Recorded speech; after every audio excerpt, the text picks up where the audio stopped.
Di mo maintindihan at di mo malaman kung saan ka tutungo.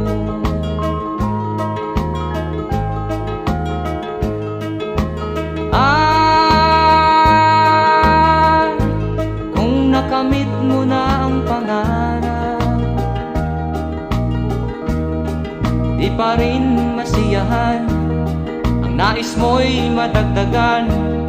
Limot mo na ang iyong pinagmulan.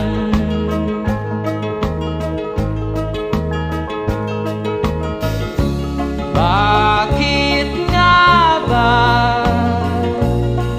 ganito? Ang tao'y walang kasiyahan.